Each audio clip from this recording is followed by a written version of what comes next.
SI ഇടിയന്താമോ ഇപ്പോൾ എല്ലാവരുമായിട്ടും നല്ല ലോഹിത്തിലാണല്ലോ. ദാണ്ടേ അവർക്കെല്ലാം ജ്യൂസ് വാങ്ങിക്കൊടുക്കുന്നു.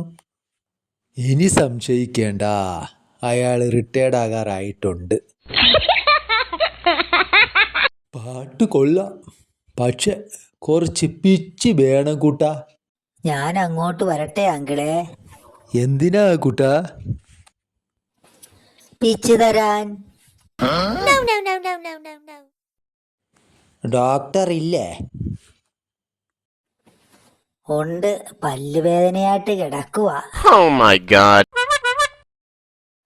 എന്റെ നാവില് സ്വർണമോതിരം കൊണ്ട് ഹരിശ്രീ എഴുതു അങ്കിളെ.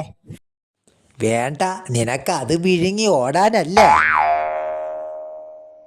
ഈ അപ്പൂപ്പന് ഒന്നും അറിയില്ല. ഓൺലൈൻ വഴി ജനിച്ചവരാ അപ്പൂപ്പ ഈ ഓൺലൈൻ തട്ടിപ്പ് നടത്തുന്നത്. നിങ്ങളുടെ കൊട ഇനി മുതൽ വാതുക്കൽ വെക്കണ്ടാന്ന്. ആരാ പറഞ്ഞേ? നിങ്ങളുടെ മോൻ അല്ലാതാര്? അതെന്താ? കുട കണ്ടിട്ടാ മഴ പെയ്യാത്തതെന്ന്. മഴ പെയ്യാത്ത കൊണ്ടാണ് സ്കൂളിൽ അവധി കിട്ടാത്തതെന്ന്. AI-ക്ക് ഒരു മനുഷ്യന് വരെ സൃഷ്ടിക്കാൻ കഴിയുമെന്ന് പറയുന്നത് നേരാണോ അച്ഛാ? എന്നൊക്കെ കേൾക്കുന്നുണ്ട്. നേരാണോന്നൊന്നും എനിക്കറിയില്ല. അല്ല, എന്താ കാര്യം? ഓണപ്പരീക്ഷയ്ക്ക് മാർക്ക് കുറവായതുകൊണ്ട് അച്ഛനെ വിളിച്ചോണ്ട് വന്നിട്ട് ക്ലാസ്സിൽ കയറിയാൽ മതിയെന്ന് ആ സാറ് പറഞ്ഞേക്കണത്. നിനക്കല്ലേടി എന്നെ ഒരു വിലയില്ലാത്തത്. നിനക്ക് കേൾക്കണോ? ഞാൻ ഡോക്ടറാണെന്ന് കരുതി ഇന്നൊരുത്തൻ ഗ്യാസ് ഉണ്ടെന്നും പറഞ്ഞ് എന്നെ വിളിച്ചേക്കണ്. എന്റെ മനുഷ്യ, അതിവിടത്തെ ഗ്യാസ് ഏജന്റാ. ഗ്യാസിന് നമ്മൾ ബുക്ക് ചെയ്തില്ലേ, അതുണ്ടെന്ന് പറയാൻ വേണ്ടി വിളിച്ചതാ അയാള്. എടി, 25 കോടി എനിക്ക് അടിച്ചടി. അത് സ്വപ്നത്തിൽ. യഥാർത്ഥ ആളുടെ ഫോട്ടോ ഞാൻ കണ്ടായിരുന്നു. രാവിലെ പിച്ചും പേയും പറഞ്ഞ് ഇറങ്ങിക്കോളും. സ്വർണം വാങ്ങാൻ ഇറങ്ങിയതാ. സ്വർണപ്പാളി കുറച്ച് വേണേ ഞാൻ തരാം. മദ്യത്തിൻ്റെ ദൂഷ്യ വശങ്ങളെക്കുറിച്ച് ഒരു ഉഗ്രൻ ക്ലാസ് എടുത്തിട്ട് വരുക. നല്ല ക്ഷീണമുണ്ട്. ആ ക്ഷീണം മാറാൻ 2 പെഗ് വേഗമൊന്ന് ഒഴിച്ചേ. നിന്റെ കെട്ടിയോ ഇപ്പൊ പണിക്കൊന്നും പോണില്ലേടി? അതെങ്ങനെ പോകാനാ? ഫേസ്ബുക്കിൽ നിന്ന് കാശ് കിട്ടുമെന്നും പറഞ്ഞ് ഇപ്പൊ ഫുൾ ടൈം അതിലല്ലേ. ക്ഷേമ പെൻഷൻ 1800 രൂപയാക്കുമെന്ന്. ലക്ഷ്യം തുടർഭരണമാണെന്ന് വിചാരിക്കല്ലേ.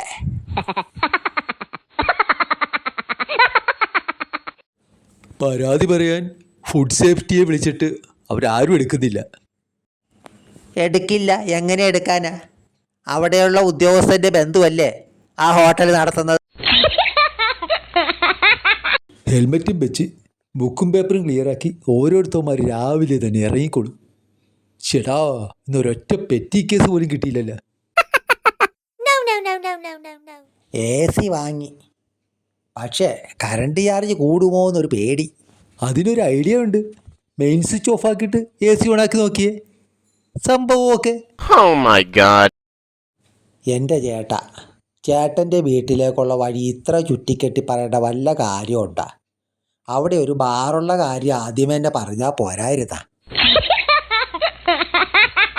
ചേട്ടാ, ഞാൻ ഈ സ്കൂട്ടർ ഒന്ന് ചാർജ് ചെയ്യാൻ വന്നതാ. ഇത് വീട്ടിൽ വെച്ചിട്ട് കറണ്ട് ചാർജ് വല്ലാതെ കൂടുന്നു. മുഖത്തിനെന്താ വല്ലാത്ത ഒരു വാട്ടം. ഇന്നലെ യൂട്യൂബിലിട്ട റീലിന് കോപ്പിറൈറ്റ് വന്നടി. അപ്പൂപ്പന് പണ്ട് ഒരു ക്ലോസ് ഫ്രണ്ട് ഉണ്ടായിരുന്നല്ലേ? ഊവ, പക്ഷേ അന്ധന് കാഴ്ച കിട്ടിയാൽ അന്ധതയിൽ വഴി കാട്ടിയ ഊന്നുവടിയല്ലേ ആദ്യം വലിച്ചെറിയുക. ആന്റിവൈറസ് എന്തുവാച്ചാ? ആന്റിമാർ വളർത്തി വലുതാക്കുന്ന വൈറസുകളാടാ ആന്റിവൈറസ്. 1-ാം തീയതി മുതൽ നിങ്ങൾ മദ്യപിക്കില്ലെന്ന് പറഞ്ഞിട്ട് അത് ഞാനല്ലടി, എൻ്റെ ഫ്രണ്ടാ. മെഴുകുതിരി വെട്ടത്തില ഞാൻ പഠിച്ചത്. ഇനി അങ്ങോട്ടും അതാ നല്ലത്. മുട്ടൊന്ന് മടക്കൂ. ഹയ്യടാ, അത് വേണ്ട, അത് വേണ്ട. ആരുടെ മുന്നിലും മുട്ട് മടക്കി ശീലം എനിക്കില്ല. കൊതുക് ശല്യം നിന്റെ വീട്ടിൽ മാത്രമല്ലടി, എല്ലാ വീട്ടിലും ഉണ്ട്. ആണോ? ഓ, ആശ്വാസമായി. തനിക്ക് അല്പം മുമ്പല്ലേടോ ചപ്പാത്തിയും കറിയും തന്നത്. ഈ ബുക്ക് കൊച്ചമ്മക്ക് തരാൻ വന്നതാ. മതത്തെക്കുറിച്ച് അപ്പൂപ്പന് എന്താ അഭിപ്രായം? ഏടാ കുഞ്ഞെ, നമ്മൾ മരിച്ചു കഴിഞ്ഞാൽ കുറെ അസ്ഥി കഷ്ണം മാത്രമേ മിച്ചം വരൂ. അതീ നോക്കി എങ്ങനെ ജാതിയും മതവും അറിയാനാ? ഒളിച്ചോടാൻ എനിക്ക് പേടിയൊന്നുമില്ല. പക്ഷേ കൂട്ടുകാരിയും കൂടെ വരാൻ നിൽക്കുവാന്നേ. എന്നാ എടുക്കും? ഞാനൊരു സെക്കൻഡ് കാറ് വാങ്ങാൻ പോണു. അയ്യോ സൂക്ഷിക്കണം, ചിലർ പുതിയത് തന്ന് പറ്റിക്കരുത്. ഭാര്യയുടെ വായടപ്പിക്കാൻ എന്താ ഒരു മാർഗം ഡോക്ടർ? ഞാനൊരു തെർമോമീറ്ററിന് കുറിച്ച് തരാം. പനി നോക്കാനാണെന്ന് പറഞ്ഞ് ഇടക്കിടക്കത് വായി വെച്ചാൽ മതി. ഫുഡ് പോയിസൺ വരാനുള്ള കാരണം ഞാനൊരു ഓൺലൈൻ ഫുഡ് തട്ടിപ്പിൽ പെട്ടു ഡോക്ടർ. ക്ഷേമ പെൻഷനുമായി ഏജന്റ് എത്തിയപ്പോൾ കൊച്ചുമക്കൾക്കെല്ലാം ചേട്ടനെ വലിയ ഇഷ്ടമാണല്ലേ. ദൈവമേ, ക്ഷേമ പെൻഷൻ നിൽക്കരുതേ. അപ്പൂപ്പാ വാ, ചോറെടുത്തു. അപ്പൂപ്പാ, അപ്പൂപ്പാ. ഒരാഴ്ച എൻ്റെ അമ്മയുടെ കൂടെ പോയി നിന്നാ കൊള്ളാമെന്നൊരാഗ്രഹം. ദൈവമേ, എങ്കിൽ ഞാൻ പെട്ടു. കുട്ടികളെ കൊണ്ട് അധ്യാപകരുടെ കാൽകഴുകൽ ഗുരുപൂജ. ഏയ്, ഇത് വെള്ളം ശേഖരിക്കാനല്ലടേ, സ്കൂളിൽ ഗുരുപൂജ നടത്താൻ പോകുന്ന പിള്ളേരാ. അമ്മ സംശയിക്കണ്ട, വെള്ളം തന്നെയാ. ഇന്ന് സ്കൂളിൽ ഗുരുപൂജയുണ്ടമ്മേ. നിങ്ങൾക്ക് എന്നെയാണോ എൻ്റെ ആഭരണത്തെയാണോ ഇഷ്ടം? രണ്ടാമത്തത് എപ്പോൾ വിറ്റാലും കാശല്ലേടി. ഒരു ഹോട്ടലിൻ്റെ പേര് റെസ്റ്റ് ഹൗസ്. സാറേ, നമുക്കിതിൻ്റെ പേരൊന്ന് മാറ്റണം. കണ്ടില്ലേ, എല്ലാം ഫുഡ് കഴിച്ചു കഴിഞ്ഞിട്ടും പോകാത്തത്.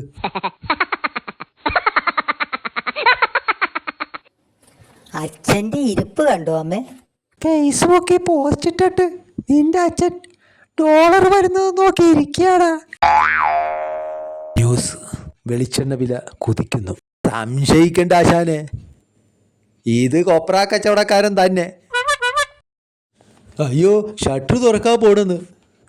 ഓടാ തളിയാ, ബിവറേജിന്റെ ഷട്ടറാ. വെളിച്ചെണ്ണ വില കുതിക്കുന്നു. വേഗം വരണേ, പഴയതുപോലെ കണ്ണില് എണ്ണയൊഴിച്ച് കാത്തിരിക്കാൻ വയ്യ. എണ്ണക്ക് വില കൂടിയില്ലേ? യുദ്ധം എവിടം വരെ ആയി ചേട്ടാ? നടക്കുന്നുണ്ട്, പക്ഷെ അതിൻ്റെ തീവ്രത സോഷ്യൽ മീഡിയയിലാണെന്ന് മാത്രം. 100 പവനോ? ഇത്രയും ചോദിക്കാൻ ചെക്കൻ എന്താ പണി? വെളിച്ചെണ്ണ വ്യാപാരം. ഡോക്ടർ പറഞ്ഞ പോലെ എല്ലാ ദിവസവും എണ്ണ തേച്ച് കുളിച്ചോളാം. പക്ഷേ വെളിച്ചെണ്ണ വാങ്ങാനുള്ള ഒരു ബാങ്ക് ലോൺ കൂടി അവിടെ നിന്ന് റെഡിയാക്കി തരണം. കഷണ്ടിയുള്ള ഒരു ഡോക്ടർ പേഷ്യൻറ്റിനോട് പറയുന്നത് കേൾക്കൂ. ഈ തൈലം തേച്ച് കുളിക്ക്, മുടി കൊഴിച്ചിൽ മാറി നല്ല മുടിയുണ്ടാകും. ജെഡി, ഈ വാർത്ത കേട്ടാ? LDF സർക്കാർ വീണ്ടും അധികാരത്തിൽ വന്നാൽ ക്ഷേമ പെൻഷൻ 2500 രൂപയാക്കുമെന്ന്. അയ്യോ, ഉള്ളതുകൂടി പോകാതിരുന്നാ മതിയായിരുന്നു. എന്ത് പറയാനാടാ പൂവേ, ഓൺലൈനിൽ നിന്ന് 50% ഡിസ്കൗണ്ടിൽ വാങ്ങിയ പാൻറ്റ നോക്കിയേ.